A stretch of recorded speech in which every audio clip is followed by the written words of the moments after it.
Updates at pinakahuling mga usapin sa mundo ng palakasan. Atin ang pakinggan dito sa Ang Pilipinas Ngayon.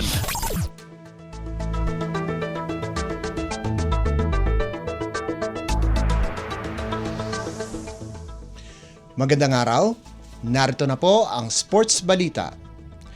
Mahigpit ang labanan para sa number 2 spot sa pagitan ng University of the Philippines, National University at De La Salle University sa pagtatapos ng double round eliminations ng UAAP Season 86 Men's Basketball Tournament.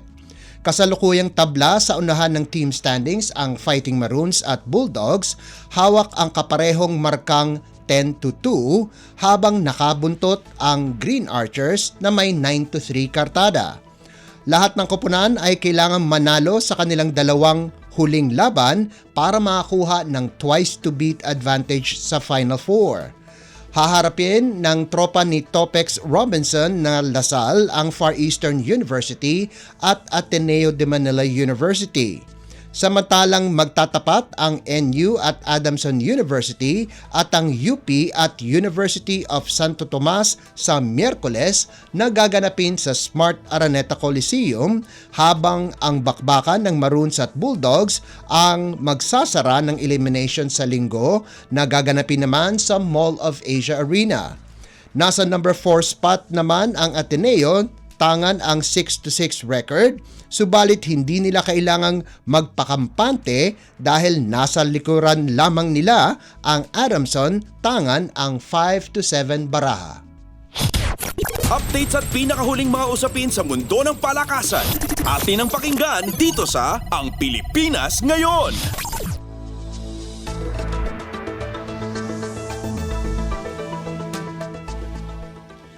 May tsansa pa rin makapasok sa Final Four ang Emilio Aguinaldo College kung maipapanalo nila ang kanilang mga huling laro sa NCAA Season 99 Men's Basketball Tournament. Kasalukuyang tabla sa ika-6 na pwesto sa standings ang EYAC kasama ang University of Perpetual Help System Dalta.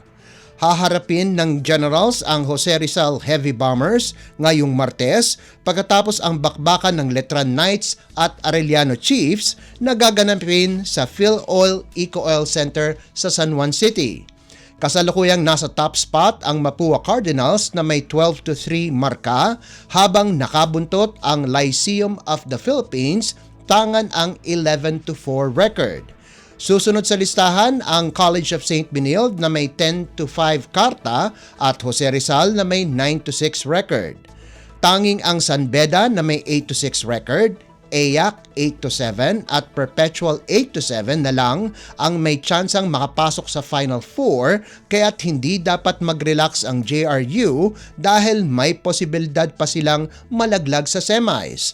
Samantala, wala na sa kontensyon ang San Sebastian, Arellano at 3-peat champions Letran. Updates at pinakahuling mga usapin sa mundo ng palakasan.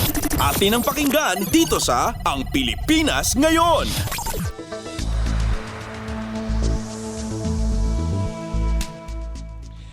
Matinding hamon ang haharapin ng defending champion Creamline Cool Smashers dahil mabigat ang kanilang mga kalaban sa Premier Volleyball League o PVL Second All-Filipino Conference ngayong Martes na gaganapin sa Smart Araneta Coliseum. Magtatapat ang Cool Smashers at F2 Logistics Cargo Movers sa main game pagkatapos ang labanan ng Farm Fresh at Garflor at ng Akari at NX LED. Tangan ang malinis na 5-0 record, ang Cool Smashers lamang ang kaisa-isang koponan na wala pang talo sa komperensyang ito. Magiging malaki ang papel ng bench players na sina Bernadette Pons, Lori Bernardo at Risa Sato para makatulong sa kanilang starters. Sasandigan muli si Creamline coach Sherwin Meneses, kina Michelle Gumabaw, Tots Carlos at Gemma Galanza, kasama na rin si skipper Eliza Valdez at playmaker Kyle Negrito.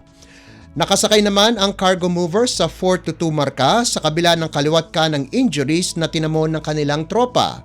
Sasandalan ng Cargo Movers sina Ivy Laksina at veterans Abby Maranyo, Aragalang at middle blocker Majoy Baron, katuwang ang mga bagitong players na sina Jolina de la Cruz, Jovelyn Fernandez at playmaker Mars Alba. Updates at pinakahuling mga usapin sa mundo ng palakasan. Atin ang pakinggan dito sa Ang Pilipinas Ngayon.